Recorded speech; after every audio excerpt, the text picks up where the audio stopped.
السلام علیکم، کیسے ہیں آپ سب؟ امید ہے کہ آپ سب ٹھیک ہوں گے، خوش باش ہوں گے۔ اور آج ایک خوشخبری ہے، اور وہ خوشخبری یہ ہے کہ آج ہماری جو سیکنڈ بک ہے ایم اے پارٹ 2 کی، اس کا لاسٹ کویسچن ہے۔ ایم اے پارٹ 2 والوں کے لیے یہ ہے، اور جدید ادب بک 1 ہے آپ کی، لاسٹ ٹاپک ہے۔ اس کے بعد پھر آپ کی جو ساری ٹاپک ہیں ان کی ایک فل ویڈیو بنا دی جائے گی، تاکہ وہ لوگ جنہوں نے مس کر دیا کوئی ٹاپک، وہ فل بک کی جو ویڈیو ہوگی اس سے آپ کو اندازہ ہو جائے گا کہ آپ نے ساری جو ٹاپک ہے ان کو کلیئر کیا ہے یا نہیں کیا ہے، اور ایک ہی ویڈیو میں آپ کو ساری چیزیں مل جائیں گی۔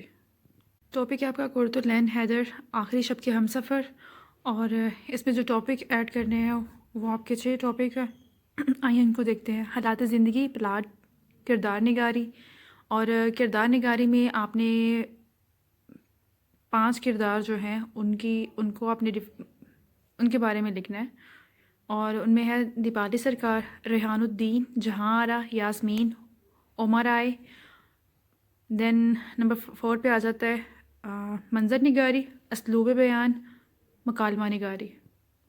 قرۃ العین حیدر، آخر شب کے ہمسفر، یہ ان کا ناول ہے، اور اس میں دیکھتے ہیں ان کی حالات زندگی۔ قرۃ العین حیدر 20 جنوری 1924 کو علی گڑھ میں پیدا ہوئیں۔ ادبی دنیا میں قرۃ العین حیدر کو اینی، مس حیدر، پوم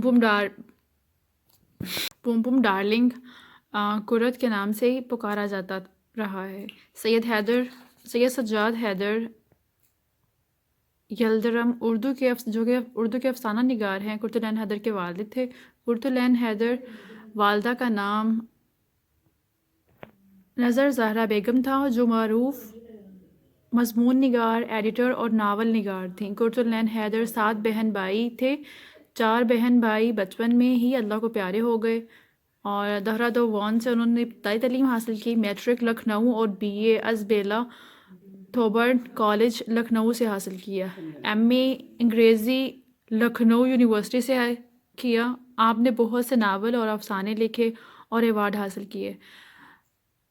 آگ کا دریا کی اشاعت سے قرۃ العین حیدر کو بہت شہرت حاصل ہوئی۔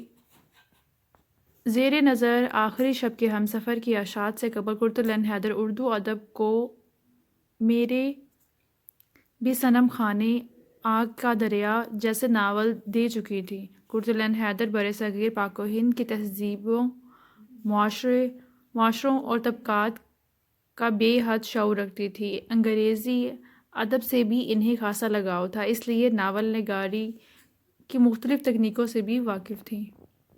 پلاٹ، کہانی کا وہ خاکہ یا ڈھانچہ جس کے گرد حالات، واقعات اور جزئیات، تفصیلات کا تانا بانا بنایا جاتا ہے، پلاٹ کہلاتا ہے۔ قرۃ العین حیدر کے ناول میں خیالات ایک تنظیم و ترتیب کی لڑی میں پروئے نظر نہیں آتے۔ آگ کا دریا بہت سی تہذیبوں، تحریکوں اور ادوار، طبقات پر مبنی ہے۔ اس کے برعکس آخر شب کے ہمسفر کا مطالعہ کریں تو اس ناول کے پلاٹ میں دلچسپی اور تجسس جیسے عناصر پائے جاتے ہیں۔ قرۃ العین کی کردار نگاری۔ قرۃ العین حیدر کے ناول میں کردار کی کثرت دکھائی دیتی ہے۔ آخری شب کے ہمسفر میں کردار کی تعداد اچھی خاصی ہے۔ اس ناول میں مرکزی کرداروں کے ساتھ ساتھ ثانوی کردار کہانی کو آگے بڑھاتے نظر آتے ہیں۔ ان کرداروں کا تجزیہ پیش خدمت ہے۔ دیپالی سرکار، ریحان الدین، جہاں آرا، یاسمین، عمر آئے۔ منظر نگاری قرۃ العین حیدر جس جگہ، جس مقام یا جس قدرتی منظر کی تصویر کشی کرتی ہیں، اس میں جان ڈال دیتی ہیں۔ اپنے ناول میں وہ ایک ایک چیز کی تفصیل سامنے لاتی ہیں۔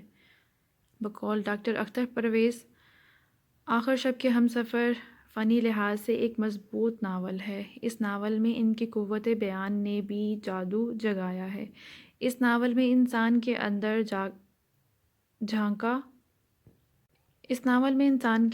جھانک کر دکھایا گیا ہے۔ یہ ناول سماجی، مذہبی اور سیاسی جدوجہد سے ماورا ہو کر لکھا گیا ہے۔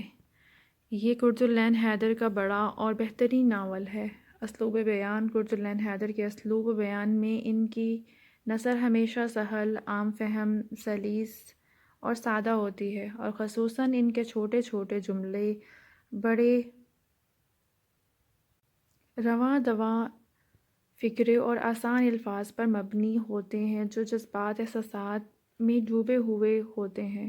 ان کی نثر کی فصاحت بلاغت کو دیکھتے ہوئے خواجہ حسن نظامی کی یاد آتی ہے۔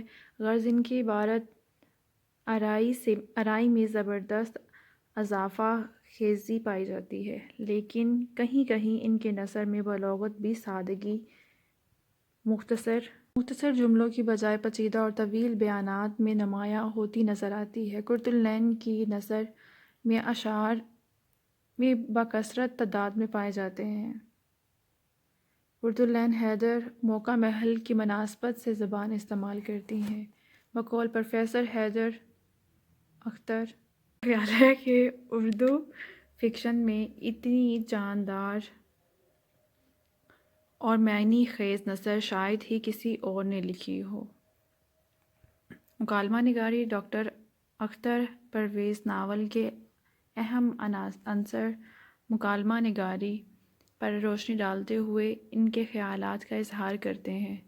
پلاٹ اور کردار نگاری کے بعد ناول کا تیسرا اہم عنصر مکالمہ نگاری ہے۔ جب ہم پلاٹ اور کردار نگاری کے جائزے کے بعد آخر شب کے ہم سفر کے مکالموں کا جائزہ لیتے ہیں تو یہ حقیقت سامنے آتی ہے کہ اس ناول کے مکالموں میں کردار کی شخصیت پوری طرح جھلکتی ہے۔ اگر کوئی جاہل یا گنوار گفتگو کرتا ہے تو مصنفہ اس میں ایسے الفاظ استعمال کرتی ہے کہ جو کردار کے طبقاتی پس منظر اور ذہنی سطح کے مطابق ہوتے ہیں۔